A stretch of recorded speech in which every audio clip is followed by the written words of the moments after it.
Salam kerahiman. Hari ini tanggal 23 September. Kita akan baca dari 1351, itu doanya Suster Faustina, dan 1356, kehendak Allah. Kita mulai ya, dalam nama Bapa dan Putra dan Roh Kudus, amin. Bapa kami yang ada di surga, dimuliakanlah namamu. Datanglah kerajaan-Mu, jadilah kehendak-Mu di atas bumi seperti di dalam surga. Berilah kami rejeki pada hari ini, dan ampunilah kesalahan kami, seperti kami pun mengampuni yang bersalah kepada kami. Dan janganlah masukkan kami ke dalam pencobaan, tetapi bebaskanlah kami dari yang jahat. Amin. Dalam nama Bapa dan Putra dan Roh Kudus, amin. 1351. Ya Yesus, teladanku yang paling sempurna. Dengan mataku tertuju padamu, sepanjang hayatku aku akan mengikuti jejakmu, sambil menyelaraskan kodratku dengan rahmat seturut kehendakmu yang amat kudus, dan terangmu yang menerangi jiwaku, sambil berharap sepenuhnya pada pertolonganmu. 1356. Ya Allahku, aku siap menerima kehendakmu apapun juga bentuknya. Kemanapun juga engkau mengarahkan aku akan memuji engkau. Apapun yang engkau minta dariku akan kulaksanakan dengan pertolongan rahmatmu. Apapun juga kehendakmu yang kudus mengenai aku, akan kuterima dengan sepenuh hati dan segenap jiwaku, tanpa memperhatikan apa yang dituturkan oleh kodratku yang sudah rusak ini. 1351. Doanya Suster Faustina ya. Ya Yesus, teladanku yang paling sempurna. Jadi dia selalu melihat Yesus sebagai teladan hidupnya. Kita pun tahu ya, kita tahu Tuhan Yesus, kita juga baca Alkitab, kita juga tahu dari homili, dari pengajaran, dari seminar ya tentang Tuhan Yesus. Tapi apakah kita meneladan apa yang dilakukan oleh Tuhan? Suster Faustina katakan, dengan mata tertuju padamu. Jadi Suster Faustina memang fokus hanya kepada Tuhan Yesus saja. Teladannya ya, teladan hidupnya. Dia tahu hidupnya Tuhan Yesus itu menjadi teladan hidupnya dia dari saat Yesus dipalungan sampai Yesus disalib. Itu seperti yang juga Tuhan Yesus katakan. Engkau harus meneladan aku, hidupku dari palungan sampai salib, sambil menyelaraskan kodratku dengan rahmat seturut kehendakmu yang kudus. Sambil menyelaraskan, jadi enggak otomatis langsung bisa meneladan Yesus dan melakukannya tanpa salah. Menyelaraskan, jadi mengatur, mencocokkan, membuat sedemikian rupa supaya yang tadinya tidak selaras menjadi semakin selaras, semakin sama. Dan terangmu menerangi jiwaku, sambil berharap sepenuhnya pada pertolonganmu. Jadi kalau dia punya niat untuk meneladani Yesus hanya dengan kemampuan sendiri, pasti nggak bisa. Kita juga sama. Kalau kita punya niat, semua orang pasti pengen ya melaksanakan kehendak Tuhan. Tapi kalau dengan keinginan sendiri, dengan niat sendiri, dengan kekuatan sendiri, nggak bakalan bisa.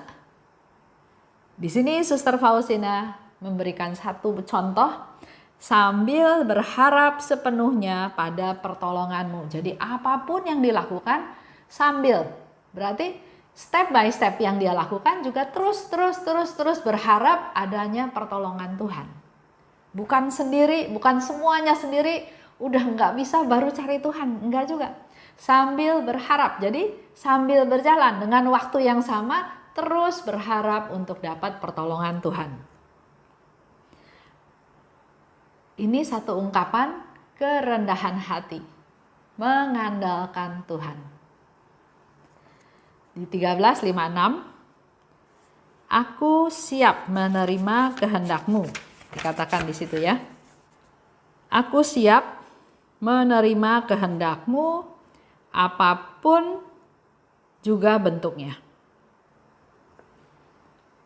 Jadi bukan saya yang menentukan ya. Tuhan mau kasih apa, pokoknya saya siap menerima. Apapun bentuknya. Siap. Kemanapun Engkau mengarahkan aku akan memuji Engkau. Jadi enggak milih, Tuhan saya nggak mau ke sana, saya maunya ke situ. Tuhan yang ini saya nggak mau, saya maunya yang itu. Bukan ya. Siap artinya siap. Kemanapun Engkau mengarahkan aku akan memuji Engkau. Aku siap. Dikatakan siap karena dikatakan oleh Suster Faustina, apapun yang Engkau minta, aku akan melaksanakannya dengan pertolongan rahmat-Mu. Jadi bukan, wah Tuhan ini terlalu berat, saya nggak bisa. Tapi oke, kalau Tuhan yang suruh, aku akan lakukan dengan pertolongan rahmat-Mu. Ini satu ungkapan, satu pemberitahuan juga bahwa mungkin ada juga yang Suster Faustina nggak bisa lakukan. Tapi bukan nolak, tapi dia minta dengan pertolongan rahmat-Mu, aku bisa melaksanakan kehendak Allah.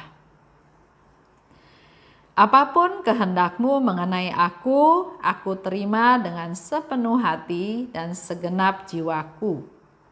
Apapun kehendak-Mu Tuhan. Sama seperti dalam hidup kita sehari-hari ya. Ada orang juga yang tanya sama saya, Bu Esther, Tuhan gak sayang ya sama saya? Kok saya hidup seperti ini? Di keluarga yang broken home, yang kesulitan terus masalah ekonomi dari saya kecil sampai dewasa bahkan sampai sekarang. Saya menikah juga ketemu dengan suami yang seperti itu. Jadi seolah-olah nggak ada yang mendatangkan kebahagiaan buat dia. Yang ada cuma masalah demi masalah aja. Mari kita semua sebetulnya memikul salib, bukan dia aja.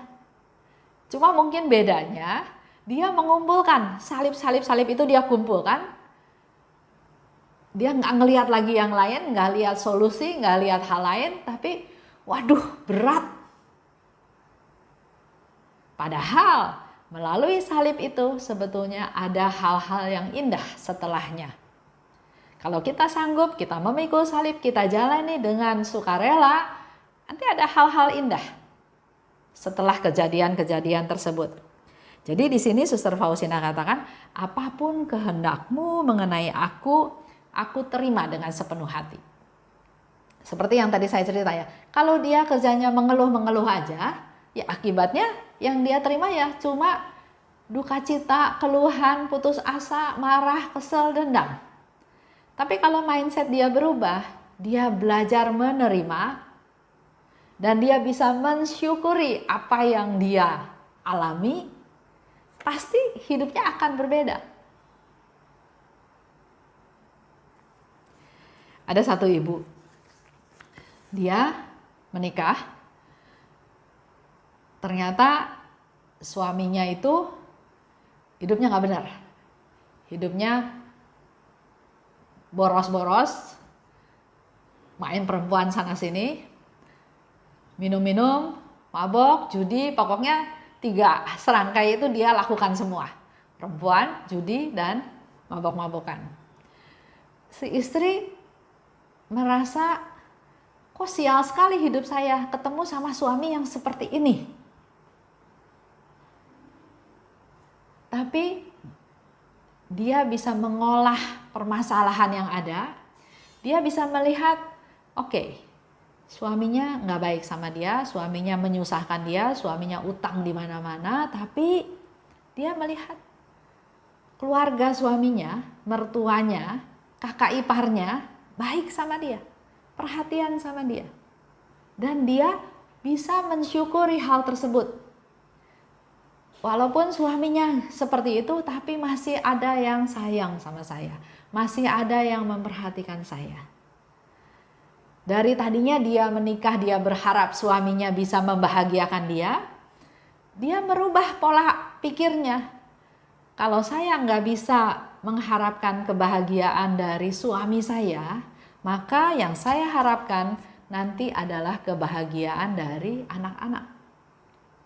Jadi fokusnya dia sekarang bukan hanya suaminya aja bermasalah, tapi fokusnya dia adalah bagaimana dia berjuang, berusaha untuk membesarkan anak-anaknya.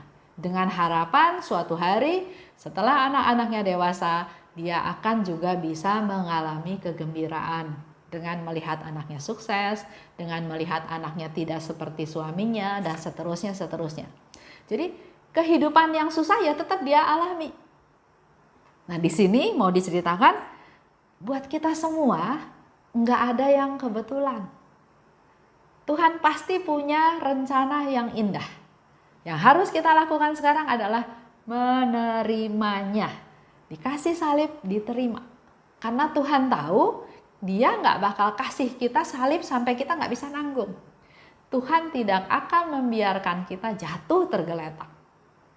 Yang Tuhan mau adalah kita menerimanya dan melaksanakannya. Seperti Suster Faustina katakan, apapun kehendakmu mengenai aku terima dengan sepenuh hati dan segenap jiwaku.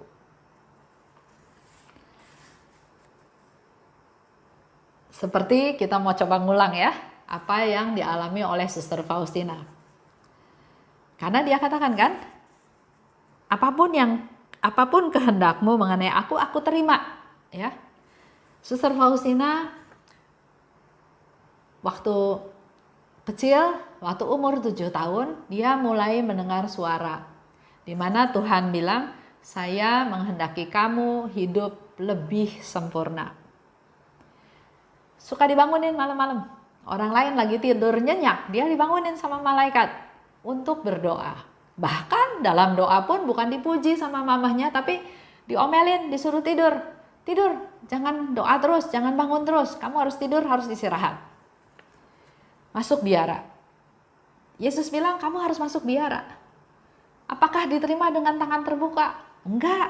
Orang tuanya larang dia, jangan masuk biara. Kamu tetap harus kerja karena kamu harus membantu keuangan keluarga, harus bantu membayar utang. Keluarganya hidupnya miskin ya. Selanjutnya, karena tetap Yesus minta dia masuk biara, akhirnya dia berusaha mencari biara. Kenyataannya nggak ada biara yang mau terima dia. Karena dia kurus, karena dia pendidikannya rendah, bahkan ada biara yang nggak mau terima dia karena dia bilang dia seorang pembantu. Biaranya bilang, kita nggak terima pembantu, kita terimanya suster untuk menjadi biarawati. Di kongregasi, apakah hidupnya enak? Enggak juga. Dijahatin sama suster-suster, dibilangin sinting, dibilangin males, nggak mau kerja, pura-pura sakit. Banyak hal ya. Bahkan hasil karyanya dihancurkan oleh temannya yang lain, oleh suster yang lain. Dia mau melayani Tuhan dengan baik. Dia banyak berdoa untuk jiwa-jiwa, untuk keselamatan jiwa-jiwa. Tapi yang Tuhan kasih apa? Sakit TBC. Sakit otomatis dia nggak bisa bergerak bebas, nggak bisa melayani dengan baik. Lebih sering ada di rumah sakit. Diomonginlah sama suster yang lain. Pura-pura sakit karena dia nggak mau pelayanan. Dia malas. Selanjutnya, nggak selesai kan penderitaannya. Dia lanjut mengalami stigmata rohani. Dia mengalami penderitaan seperti yang Yesus alami waktu di atas salib. Tangannya dipaku, kakinya dipaku, lambungnya ditusuk tombak, kepalanya dimahkotai duri. Dia mengalami sakit tersebut, tapi nggak kelihatan. Itu lebih susah ya kalau kelihatan sakit. Contoh kayak Theresia Neumann yang saya pernah cerita di Jerman, jelas-jelas dia mengeluarkan darah. Jadi orang tahu dia lagi sakit, dia menderita. Tapi Suster Faustina ini biasa-biasa saja. Tapi dia merasakan tusukan duri di kepala. Dia merasakan tangan kakinya dipaku. lambungnya ditusuk oleh tombak. Tapi suster-suster lain nggak melihat penderitaan tersebut. Lanjut lagi, walaupun dia sakit-sakitan, tapi dialah satu-satunya suster yang tidak pernah menolak kalau dipindahkan. Di Polandia itu negaranya cukup besar, ya. Kongregasi ini ada di beberapa kota di Polandia. Jadi nanti dia dikirim ke Warsawa, dia dikirim ke Krakow, dia dikirim ke Rybka, dia dikirim ke banyak tempat, ke Walendorf, kemana-mana dia dikirim, ke Vilnius juga dia dikirim. Dipindah-pindah. Zaman dulu perjalanan sangat sulit ya. Padahal dia sakit-sakitan. Terus disuruh kerja. Kerjanya di kebun yang dia nggak punya pengalaman. Kerja di pabrik roti. Kerja di dapur. Kerja di ruang yang mengurus pakaian-pakaian suster. Pernah juga kerja sebagai penjaga pintu di biara. Yang Suster Faustina bilang, waduh, menjadi penjaga pintu seperti aku ada di padang gurun. Nggak punya teman karena sendirian aja. Hal yang lain yang dia alami, disalahpahami oleh teman-temannya. Dia mau melakukan perbuatan baik, dia bilang apa yang Yesus bilang, dibilangnya so suci. Nggak mungkin lah Tuhan Yesus bergaul sama kamu, ya. Itu mudah juga ada yang ngomong seperti itu. Yesus mau minta dibuat kongregasi baru. Suster Faustina bilang, saya nggak bisa, nggak punya kemampuan seperti itu. Tapi kalau kita baca diary-nya, terus-menerus Yesus minta ada kongregasi baru. Dia akhirnya bikin satu rencana, oke, kalau Tuhan mau saya ada kongregasi baru, dia bikin rencana. Kalau di kongregasi yang baru, artinya harus begini, harus begini, harus begini. Dia ngomonglah sama muder, dia ngomonglah sama bapak pengakuan. Tapi apakah dapat support, dapat dukungan? Enggak. Dia bilang itu ditunda, nanti dibicarainnya lain kali lagi. Dan seterusnya ya. Yesus minta gambar kerahiman ilahi dilukis. Juga enggak gampang. Di satu pihak Yesus minta, di pihak lain enggak ada sarana yang bisa membantu dia supaya permintaan Tuhan Yesus itu terlaksana. Bahkan dia cerita sama Pastor Sopocko, Pastor Sopocko anggapnya, kamu sinting kali ya. Coba pastor juga usul ke Mudar diperiksa kejiwaannya. Setelah lewat suatu proses yang panjang, akhirnya dia disupport sama Pastor Sopocko untuk bertemu dengan pelukis untuk melukis gambar Yesus yang Maha Rahim tersebut. Pesta kerahiman, Yesus bilang, saya mau ada pesta kerahiman. Itu dari tahun 1931. Tapi nggak langsung terrealisasi. Bahkan awalnya nggak disetujui ada pesta kerahiman pada tahun 1935 ya. Tapi Pastor Sopocko minta izin lagi, bicara sama uskup. Akhirnya uskup mengabulkan. Dan itu pun kalau kita baca, Suster Faustina melakukan suatu pengorbanan, berdoa untuk supaya pesta kerahiman ilahi ini diizinkan oleh Bapak Paus. Cerita Yesus katakan, hidupmu harus meneladan hidupku dari palungan sampai salib. Kalau kita tahu cerita tentang Tuhan Yesus, dia waktu mau dilahirkan pun ada cacah jiwa ya, sehingga dia harus pergi. Bunda Maria masih dalam kandungan bersama Yusuf pergi ke suatu tempat asalnya Yusuf dan melahirkan di sana.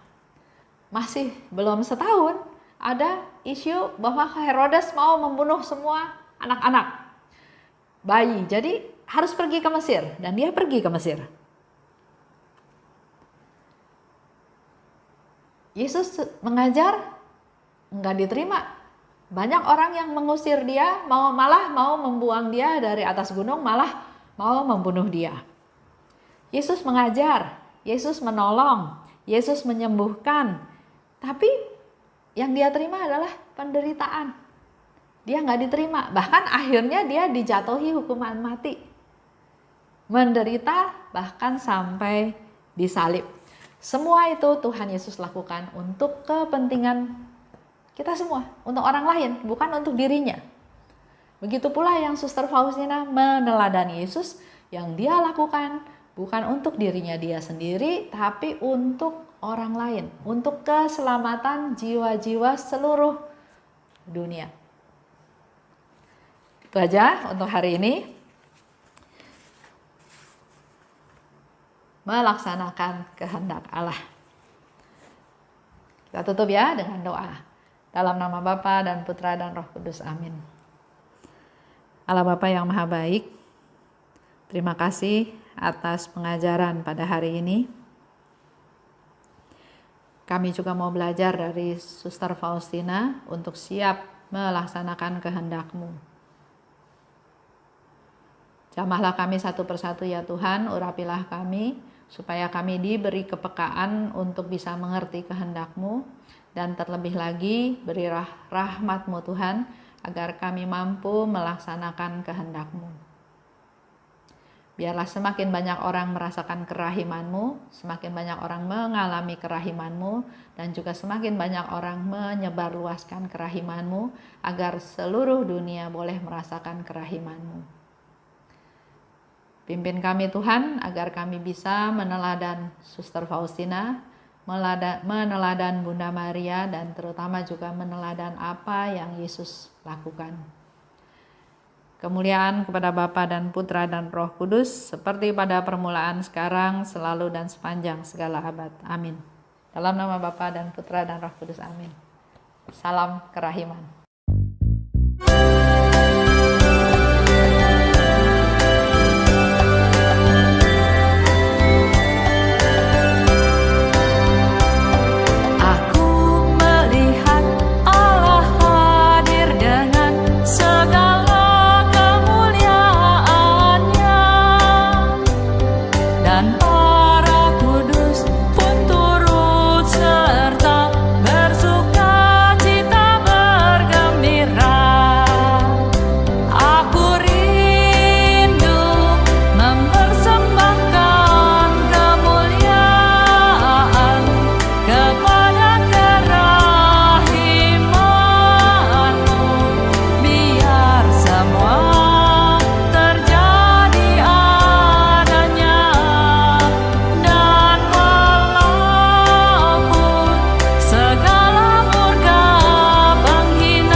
bersorak-sorai bergembira.